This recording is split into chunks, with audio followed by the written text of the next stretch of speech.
Here's everything you might have missed in the Hawkeye finale. The Hawkeye finale is here at last, bringing Clint Barton and Kate Bishop's Christmas time caper to an end. The 6th and final episode of Hawkeye Season 1, titled So This Is Christmas, gave us some epic fight scenes, emotional closure, and answers to several lingering questions. We're going to break down everything that you might have missed in just a moment. As always, if you prefer to read all about it, Rosie Knight has you covered on Nerdist.com.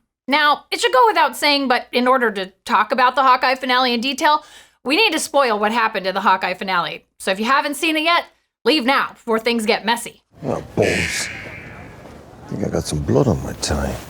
Okay, let's get into it, shall we? The episode begins by immediately giving the people what they want. Vincent D'Onofrio is Kingpin. And this time, we get a much better look than the grainy cell phone video from episode 5. We see Kingpin in a largely comics-accurate costume, complete with his white suit, purple pants, and his diamond-tipped cane. In the comics, this walking stick also contained a powerful laser weapon, which sadly we don't see in this episode. Here we get some answers to several major questions. Kingpin and Eleanor have been working together for a long time because of debts owed by her late husband, Derek. Rest in peace, Derek. Kingpin wanted Armand dead, so he asked Eleanor to murder her fiancé's uncle, and Eleanor framed Jack as the CEO of Sloan Limited after all. It turns out that Jack really was just a delightful doofus this whole time. What? No. In order to protect Kate, Eleanor tries to terminate her ongoing relationship with Kingpin. She reveals she has records of all of their communications in a safe place as an insurance policy. Although Eleanor is in police custody and Kingpin is in mortal peril by the episode's end, something tells us that the insurance policy Eleanor mentioned will play a major role down the line, maybe in the upcoming Echo series, perhaps. Back at Girl's apartment, Kate spills the beans about Eleanor hiring Yelena to kill Clint and grapples with these revelations about her mom. Clint knows exactly what to say, though. He explains that Kingpin is going to react in a big way, and more importantly, finally calls Kate his partner, which feels like all she's ever wanted to hear. Kate, you're my partner. In the background, we can see a poster for Dragons of Despair, written by Tracy Hickman. This classic 1984 Dungeons & Dragons adventure was the first in a series of 16 Dragonlance adventure modules. Considering we also saw what looked like one of those GameCube store displays they used to have at GameStop in episode 5, this is a delightfully nerdy apartment. Next, we catch up with Kingpin, Maya, and Kazi at a tiki Christmas-themed Tracksuit Mafia hideout. Kingpin's outfit is actually straight out of the Amazing Spider-Man Family Business one-shot comic and a Tommy Bahama catalog. Despite Kingpin's jaunty shirt, this meeting is fraught with tension. While Maya tells her boss that she's giving up her quest for vengeance and wants a few days off to clear her head, everyone knows the truth. Maya knows Kingpin had her dad killed, and Kingpin knows Maya has turned on him, and we'll see a major homage to Daredevil number 15 by the episode's end. But more on that in just a little bit. One question we do have, though, does Kingpin actually know that Clint Barton is Ronin, or does he think they're still two separate entities?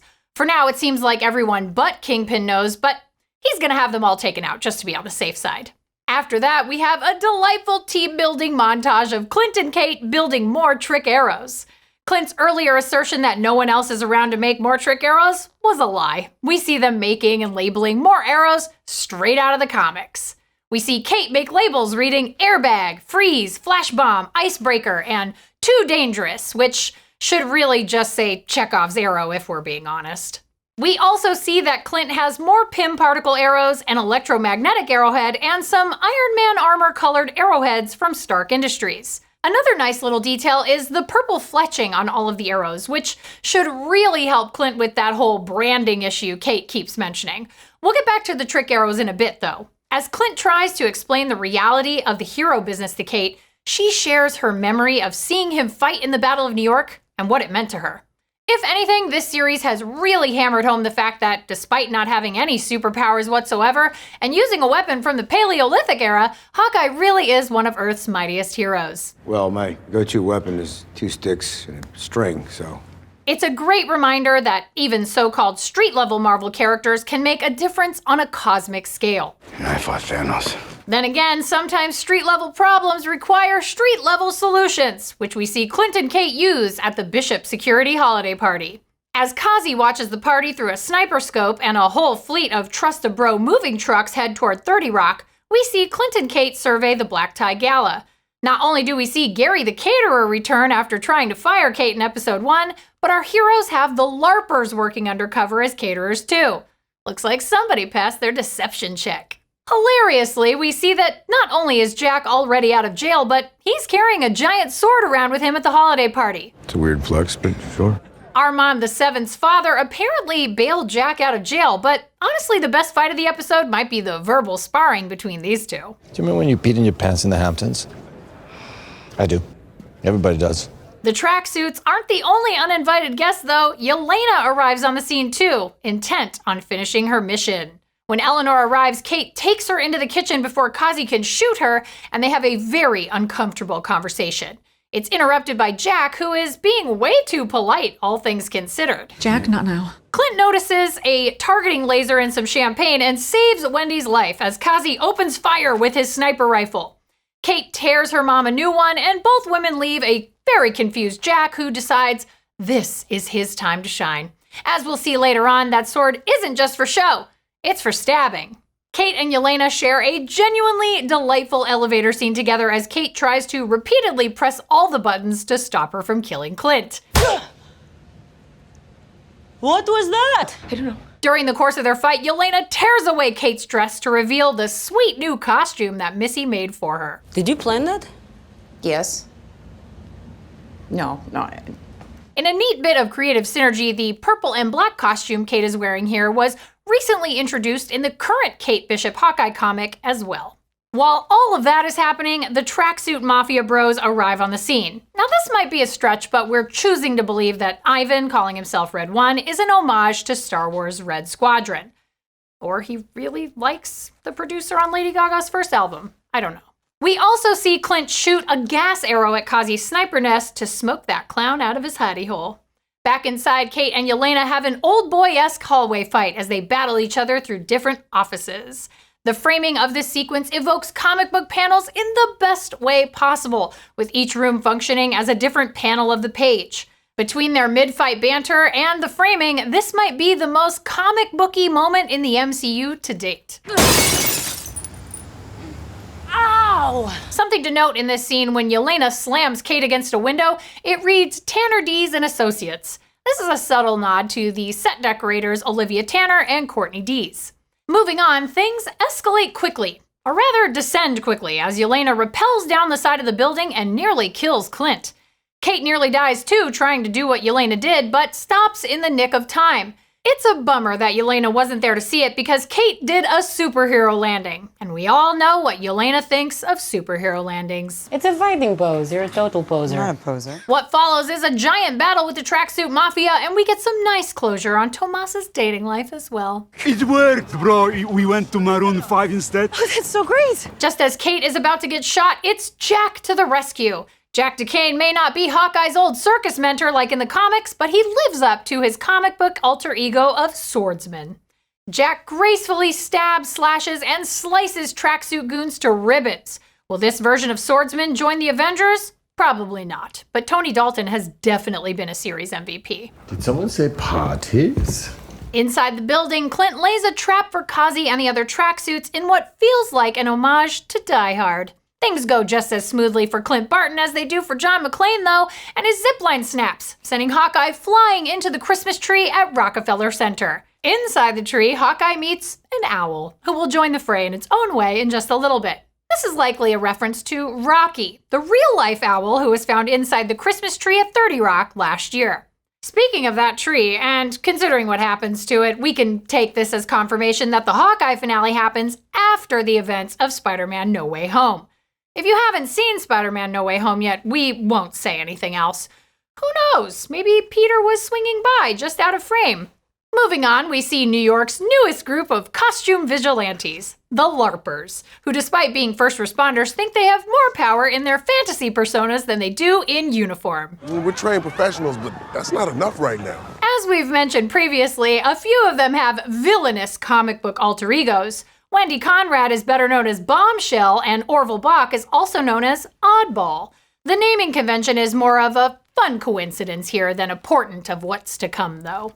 From her vantage point at the FAO Schwartz toy store, Kate shoots down the tethers anchoring the Christmas tree, then uses an acid arrow to melt the trunk, sending Hawkeye tumbling onto the ice skating rink. Before the battle begins in earnest, Clint takes off his dress shirt to reveal his sweet new costume, too. Oh my god, you wore it! Yeah. Designed by Missy, it's inspired by Hawkeye's costume from the 2013 Secret Avengers comics. During the battle, we see Clint use that electromagnetic arrow to attach all of their guns to metal poles.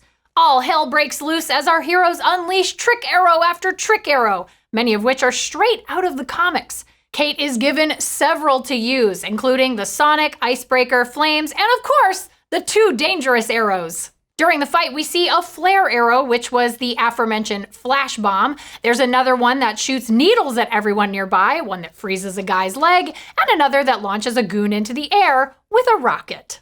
We also see one that wraps a guy in a stun cable, a variant of the needle arrow that fires tranquilizer darts, and what appears to be the pepper spray arrow Clint and Kate were building earlier. We see the airbag arrow in action, as well as the sonic arrow, but the best one, by a mile, is still the Pym particle arrow. This time around, rather than making another arrow gigantic, Kate shoots it at a Trust-a-Bro van to make it the size of a Hot Wheels car. Just as Clint is saying he'll have to ask Scott Lang, aka Ant-Man, about what to do now, the owl from the Christmas tree flies off with the tiny bros, solving their problem.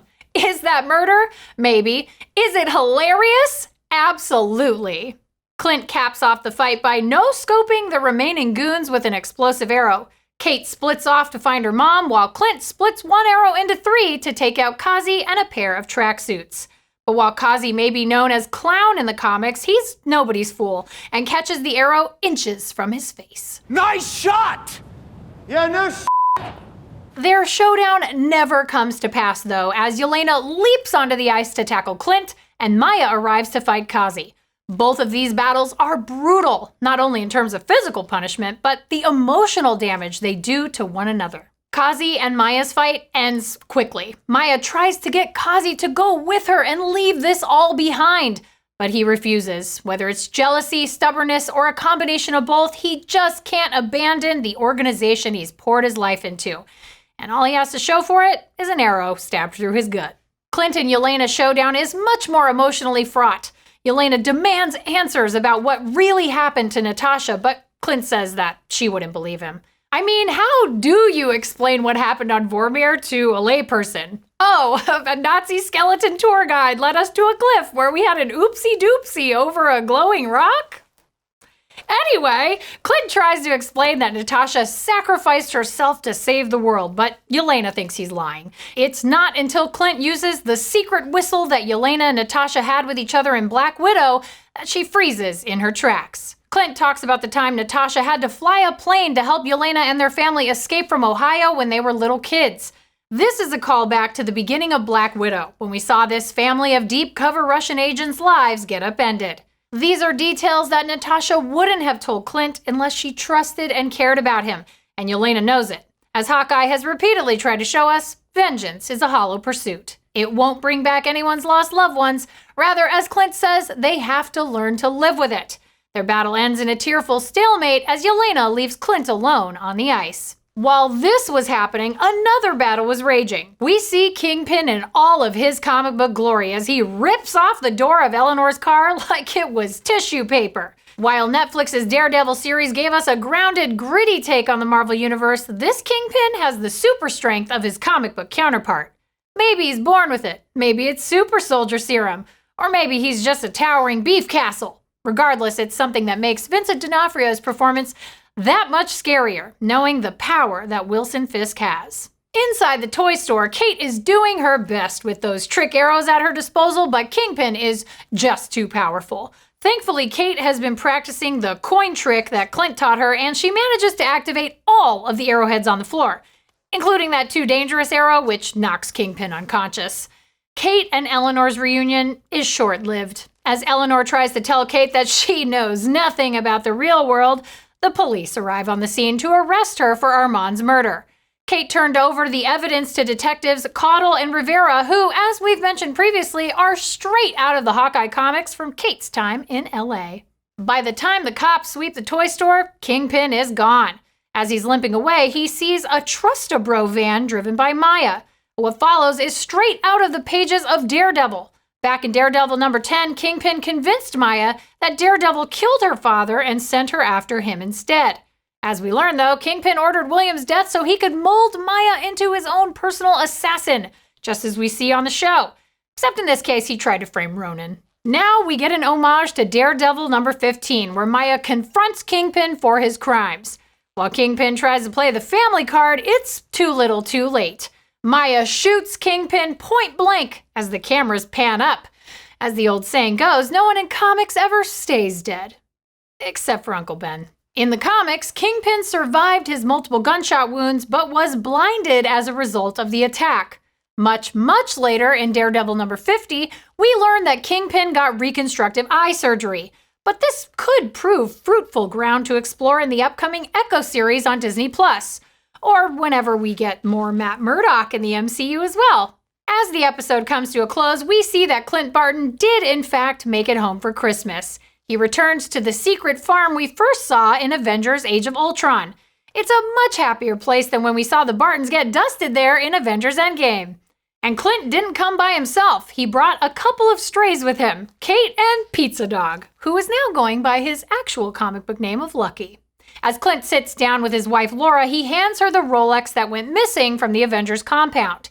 It originally belonged to Laura, and she flips it over to reveal the SHIELD logo with the number 19. And it looks like the Mockingbird theories were right after all, folks. This is an agent of some kind. Not only was Laura an agent of S.H.I.E.L.D., but in the comics, Agent 19 was the code name for Bobby Morse, the hero better known as Mockingbird. What that means for the Bobby Morse we met on Agents of S.H.I.E.L.D. is anyone's guess, but that show increasingly feels like it happened on a variant timeline to the MCU as we know it today. Fingers crossed, though, that we'll get to see more of Laura Barton in action in future MCU entries. Thank you.